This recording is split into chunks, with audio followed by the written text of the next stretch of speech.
नमस्कार दोस्तों, स्वागत है आप सभी लोगों का एलईडी नॉलेज बैंक चैनल में। मैं अनिल पांडे अहमदाबाद गुजरात से आप सभी लोगों का तहे दिल से स्वागत करता हूं। दोस्तों, आज की क्लास में हम सीखेंगे टिकोन बोर्ड्स को चेक करने से संबंधित कुछ इंफॉर्मेशन।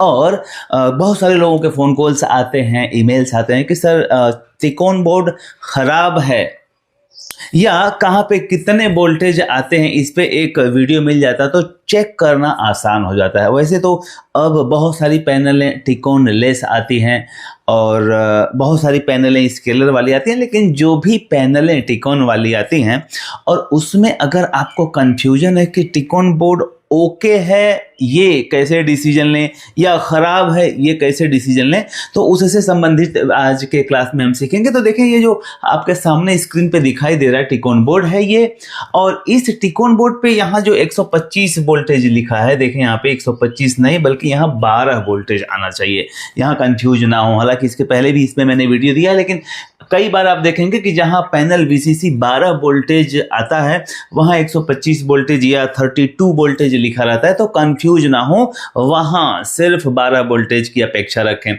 अब बात करते हैं कि अगर ये टिकोन बोर्ड हमें चेक करना है वन शॉट में कि ये सही है कि नहीं है, तो सबसे पहले इसके इंपॉर्टेंट वोल्टेज को चेक कर लें। इंपॉर्टेंट वोल्टेज कौन से हैं, तो मैं बताना चाहूंगा कि VGH, VGL, AVDD, HAVDD, VCOM, ये सारे टिकोन में प्रेजेंट होने चाहिए। अब मैंने तो उसके नाम बता दिए, पर उसकी वैल्यू क्या होती है ये एक सवाल है। तो आप कोशिश करेंगे तो उनके नाम भी आपको दिखेंगे, और वैल्यू चेक करने के लिए तो आपको मीटर का इस्तेमाल करना पड़ेगा। अब मीटर ही बताएगा कि आपका वोल्टेज वहां प्रेजेंट है कि नहीं है, क्योंकि उसकी वैल्यू आपको पता होनी चाहिए। कि देखिए यहाँ पे VGL लिखा हुआ है, VGL जहां लिखा हुआ है वहां एक टेस्ट पॉइंट दिया हुआ है, और उस टेस्ट पॉइंट पे माइनस में वोल्टेज आना चाहिए। 5 वोल्टेज से लेकर के 14 वोल्टेज के आसपास वहां वोल्टेज आता है। अलग अलग टिकोन मोड में अलग अलग वैल्यू होती है, लेकिन वो माइनस में वोल्टेज आएगा। अब वहीं बगल में VGH भी है, देखें VGH का भी टेस्ट पॉइंट आप यहां देख पा रहे हैं। अगर कम दिख रहा हो तो मैं जूम करके दिखा दूं, यहां देखें VGH ये दिख रहा है, और यहाँ पे 21 वोल्टेज से लेकर के 31 वोल्टेज तक इसकी वैल्यू होती है। तो ध्यान रखें, जब भी आप ये VGH या VGL चेक करें तो वो वैल्यू उसकी आपको याद होनी चाहिए। उसके बाद यहाँ पे AVDD वोल्टेज आएगा, V कोर लिखा है। AVDD वोल्टेज की वैल्यू होती है लगभग 17 से 18 वोल्टेज।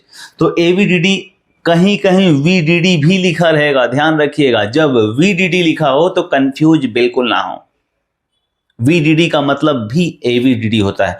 तो अगर AVDD 18 वोल्टेज आ रहा है, 17 वोल्टेज आ रहा है, 16 वोल्टेज आ रहा है, तो उसका आधा वोल्टेज HAVDD होगा। देखें यहाँ पे HAVDD, आप जूम करके देखें, HAVDD यहाँ लिखा हुआ है, और यहाँ पे HAVDD की जगह पे AVDD का आधा वोल्टेज जितना होगा वहां यहां प्रेजेंट होना चाहिए। तो ये सारे जो वोल्टेज हैं, ये आपको अगर पता है कि कहां कितने वोल्टेज आना चाहिए, तो बड़ा आसान हो जाता है ये टिकोन बोर्ड को चेक करना, उसे ट्रेस आउट करना। और खाली वोल्टेज प्रेजेंट हो जाने से टिकोन बोर्ड ओके है इसकी पुष्टि नहीं हो सकती, क्योंकि दोस्तों यहां मैं एक चीज स्पष्ट करना चाहूंगा कि यहां से पैनल VCC 12 वोल्टेज यहां से गया, फ्यूज से होकर के DC टू DC IC को जा रहा है, और DC टू DC IC से बक वोल्टेज और बूस्ट वोल्टेज बन रहे हैं। अब खाली वोल्टेज ओके हो जाने से टिकोन बोर्ड के ओके होने की पुष्टि नहीं होती, क्योंकि अभी इसका एक नौटंकी और बाकी है, ये टाइमिंग कंट्रोल IC, फिर ये दूसरी IC भी लगी है, और कई फंक्शन होते हैं। तो इन सारे चीजों के बारे में समझना पड़ेगा, न कि सिर्फ वोल्टेज प्रेजेंट हो गए तो आपका टिकोन बोर्ड, बस इतना कह सकते हैं कि आप वोल्टेज रीडिंग उसकी ओके है। तो अगर आप यहां कोई मिसिंग पाते हैं तो ये तो स्पष्ट हो गया कि टिकोन बोर्ड में अगर वोल्टेज ही नहीं बनेगा तो उसके खराब होने की पुष्टि तो हो जाती है। तो एक तरीका ये आपको मिला कि अगर वोल्टेज मिसिंग है तो आपका टिकोन बोर्ड खराब है। अब वोल्टेज ओके होने के बाद भी कई बार टिकोन बोर्ड खराब होता है, क्योंकि दूसरा सेक्शन इसमें टाइमिंग कंट्रोल आईसी है। अब इसमें जो एलवीडीएस के पेयर जा रहे हैं, सारे पेयर आप देख पा रहे हैं टाइमिंग कंट्रोल आईसी में जा रहे हैं, और वही पेयर फिर वापस आपके स्केलर पीसीबी में जाते हैं, आरएक्सडीएस सिग्नल।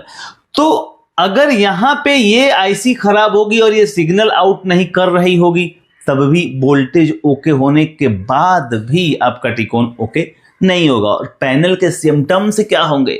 ब्लैंक होगा या कुछ बहुत सारे लोगों के फ़ोन कॉल्स और ईमेल्स हमारे पास आते हैं और वो ट्रेनिंग शेड्यूल के बारे में पूछते हैं। तो दोस्तों मैं बताना चाहूँगा कि अगर आप ऑफलाइन ट्रेनिंग लेने के लिए सोच रहे हैं, हमारे वहाँ ट्रेनिंग इंस्टीट्यूट पे आकर के ट्रेनिंग लेने का सोच रहे हैं, तो 8 दिन की ट्रेनिंग होती है, जिसमें आधा दिन लेक्चर और आधा दिन प्रैक्टिकल होता है।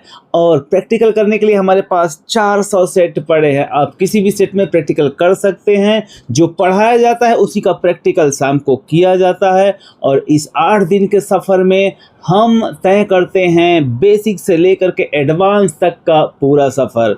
और दोस्तों फीस के बारे में बताऊं तो आपको 3 दिन की क्लास लेने के बाद फीस जमा करना होता है, क्योंकि पैसे आपके भी महत्वपूर्ण हैं और पैसे हमारे भी महत्वपूर्ण हैं। तो मैं नहीं चाहता हूं कि किसी भी कैंडिडेट का पैसा अननेसेसरी खर्च हो। और साथ में मैं आप सभी लोगों से कहना चाहूँगा कि ऑफलाइन की ट्रेनिंग में आप तभी आएँ जब आपको कुछ जानकारी है। मीटर चलाने आना चाहिए, सर्किटों की समझ होनी चाहिए, क्योंकि 8 दिन के कॉन्सेप्ट में बहुत ज़्यादा जीरो से शुरू करके हीरो कोई नहीं बना सकता। इसलिए आप बेसिक की जानकारी रखते हैं तो ऑफलाइन की ट्रेनिंग में ज़रूर पधारें। और साथ में बताना चाहूँगा अब ऑनलाइन ट्रेनिंग के बारे में। ऑनलाइन ट्रेनिंग हमारा पिछले 7 सालों से आप सभी लोगों के साथ में हो रहा है, और देश के किसी भी कोने से हैं आप हमारे ऑनलाइन कॉन्सेप्ट में जुड़ सकते हैं। ऑनलाइन का कॉन्सेप्ट 3 महीने का होता है, सप्ताह में 5 दिन 1 घंटे क्लास, रात के 9 से 10 बजे आपके मोबाइल में। लेकिन ऑनलाइन के लिए भी हमारे पास एक प्राविधान है कि सबसे पहले आपको डेमो क्लास लेना होता है आपके मोबाइल में। तो हमारे ऑनलाइन के डेमो क्लास को अटेंड करने के लिए दिए गए क्यूआर कोड को स्कैन करें और जुड़े हमारे साप्ताहिक डेमो क्लास में, जो कि हर शनिवार रात के 9 से 10 बजे आती है आपके लिए। तो अब देर किस बात की, उठाएं फ़ोन और स्कैन करें क्यूआर कोड को। Thank you. गरीबो गरीब उस पर पिक्चर बन रही होगी। तो समझें, अगर टिकोन बोर्ड में ये टाइमिंग कंट्रोल आईसी खराब है और ये सेक्शन ओके है डीसी टू डीसी आईसी का, तब भी आपकी पिक्चर नहीं बनेगी। और यहाँ आपको चेक करने होंगे कि जो एलवीडीएस के जो सिग्नल जा रहे हैं उस पर 1.2, 1.1 इस तरह के कुछ वोल्टेज प्राप्त होते हैं, और लगभग वही वोल्टेज आपको इस आरएक्सडीएक्स लाइन पे भी प्राप्त होंगे। लेकिन यहां से सिग्नल का प्रवाह होता है, वोल्टेज वहां उतना प्रेजेंट हो सकता है, ये हम चेक कर सकते हैं, लेकिन होता तो यहां से सिग्नल का प्रवाह। अब सिग्नल का प्रवाह बिना वोल्टेज के तो कहीं कोई सिग्नल जाएगा ही नहीं, ठीक है, भले उसमें मामूली वोल्टेज हो।